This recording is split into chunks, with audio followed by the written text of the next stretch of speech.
I was 11 when I found out she had cancer.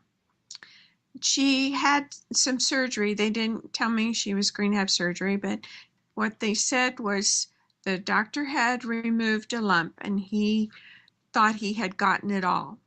It was not discussed, so it was kind of like she had her surgery and that was the end of the discussion. Later on, it was about 8 or 9 months later, she started having this major swelling in her right arm, and they just chalked it up to she was right-handed. She must have overused the arm, and it was just causing it to swell. But we went shopping around Christmas time, and she was trying on dresses, and she had to buy a size larger dress than she had been just to fit her arm. Nothing was ever done about that until she developed severe pain in her right side, and she went to the doctor about that. So they needed to do exploratory surgery, and they opened her up and took one look around and closed her back up, and she lived about 18 more days.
Well, times were very different then, and people used to call cancer the big C, and because they couldn't even say the words out loud because it was so scary. And you actually couldn't use the word breast on TV or radio or even in newsprint in many cities because it was considered embarrassing and out of the realm of good taste. And so the way, we didn't understand enough about the disease, except that we knew that many, many, many people were dying of it. And when Susie was diagnosed in 1978, honestly, mammograms weren't even in wide practice at all. They were very not well developed. And so people did not feel there was any way for them to be screened. Really, what brought about the greatest understanding of the disease was people talking about it, the awareness and the ability and the willingness of us to speak about it out loud and do campaigns that allow us to talk about it. But in our hometown, Susie, I would see people move away from her rather than, they would see her and kind of cross the street. They were afraid they could catch it. They were afraid it was contagious. So that's how far we've come. That kind of punch in the gut kind of thing of I felt like I was handed a death sentence.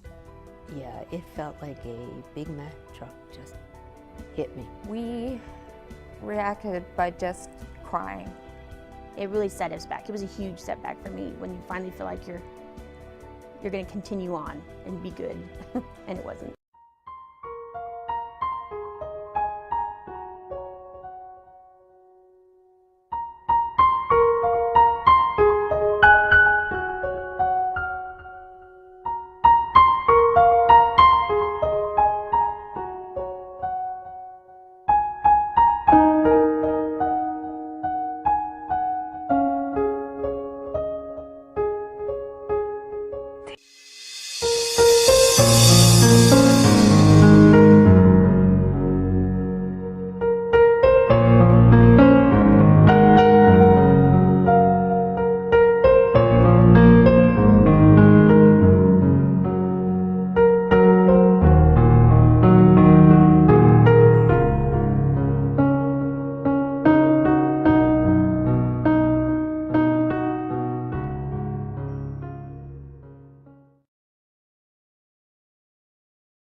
Well, I think the lack of knowledge had a lot to do with it. And remember, we didn't have the internet then. We didn't have cell phones. We didn't have 1-800 numbers. I know it's hard to imagine. And we didn't have ways for people to communicate openly and honestly. And today, when you see this plethora of information on the internet, you go, wow. And in those days, you had almost no one to talk to. You had to know a friend of a friend. Um, the care was very sort of disjointed. You might have to go to your physician and then be sent to a surgeon and then be sent across town to someone, an oncologist. There just weren't a lot of practitioners then put together who would make even a team of people to approach how you would deal with the disease. So all of this advocacy, I think, over the years, our Races for the Cure, other organization efforts, and now with the effort of the government has made a huge difference. The survival rate has increased almost 30% since 1990 for breast cancer for most women in America. And the outcomes for early stage breast cancer are enormously promising, that if the disease is detected in its earliest form, the 5-year survival rate now in the US and other developed countries is almost 99%, whereas when I started this, it was 74%.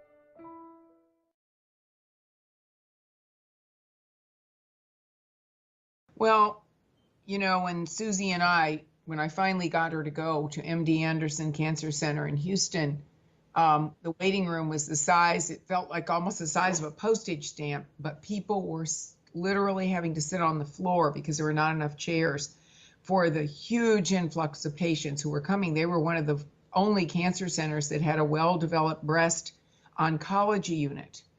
And when Susie and I sat there and looked at all the people from different cultures, rich people, people of poorer people, people of different ethnic backgrounds and different cultures, we realized that where a woman lives and how much money she has should never determine whether she lives. That good care needed to be developed, and it needed to be developed for women everywhere. After 3 years, 9 operations, and dozens of chemotherapy and radiation treatments, Susie lost her battle. We were sitting in her living room, and she was very weak, and she looked at me and she said, Nanny, someday when I get better, I want you to promise me that we're going to work to make sure that this doesn't happen to other families. That conversation haunted and motivated Nancy. 2 years later, she formed the Susan G. Komen Foundation in honor of her big sister, Susie. The first Race for the Cure took place in Dallas a year later.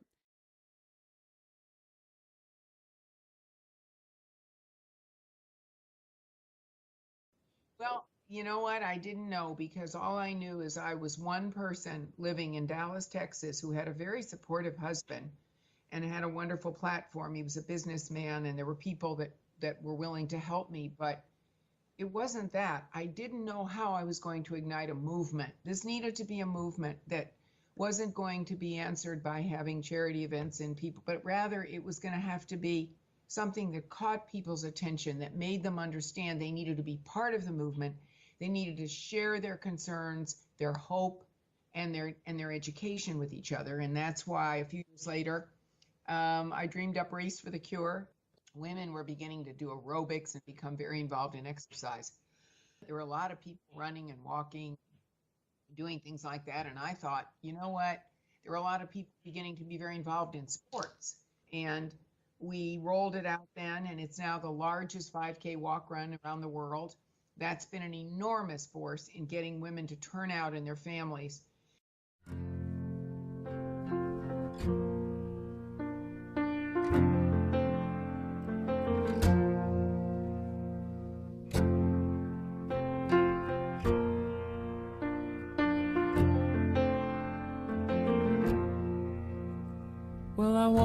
to the sound to silence the cars. We're cutting like knives in a fist fight.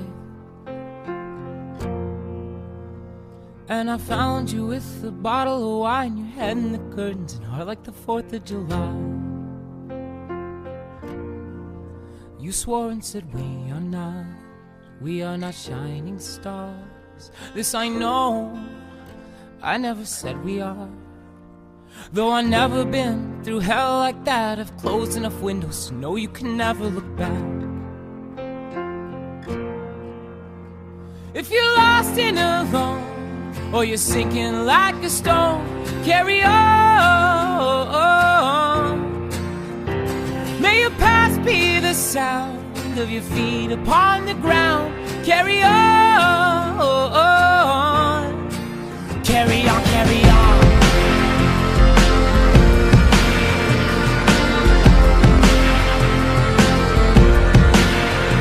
So I met up with some friends at the edge of the night at a bar off 75. And we talked and talked about how our parents will die, all our neighbors and wives. But I'd like to think I can cheat it all to make up for the times I've been cheated on. And it's nice to know when I was left for dead, I was found and out on all these streets. I am not the ghost you are to me. If you're lost and alone, know you're sinking like a stone. Carry on. May your past be the sound of your feet upon the ground, and carry on.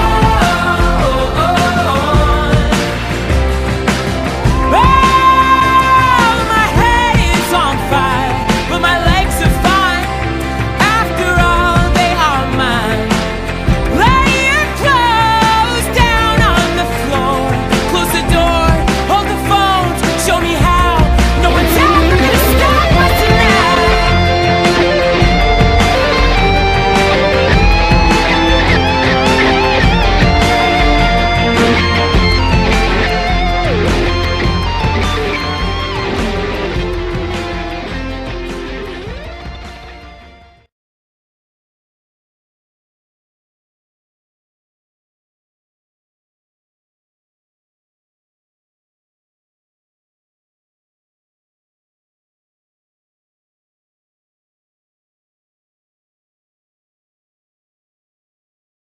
Those are very, very important funds for scientists because we have funded some of the best young scientists in the world who would get no other chance to be funded but not for our grants.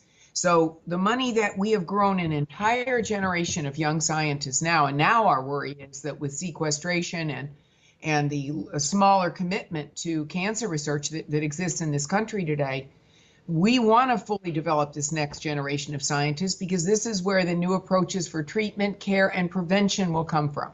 So it's very important to continue to be able to raise this money and give it to this cause.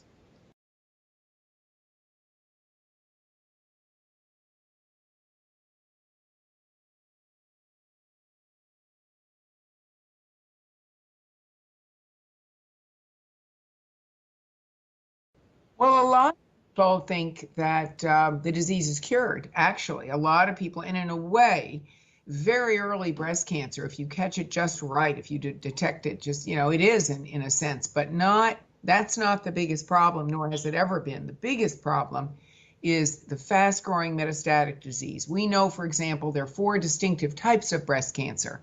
And so we need to fund approaches to contain and treat these diseases as we learn how to prevent them. There will never be enough money in the world to cure every kind of cancer. What we need to learn to do is prevent it. And this is the important thing, is to have our younger generations embrace this effort, Amanda, and move forward with it. And demand change around the world, not just, here in the United States, where we have lots of problems in low resource communities, but around the world, so other women have anywhere all opportunities we do.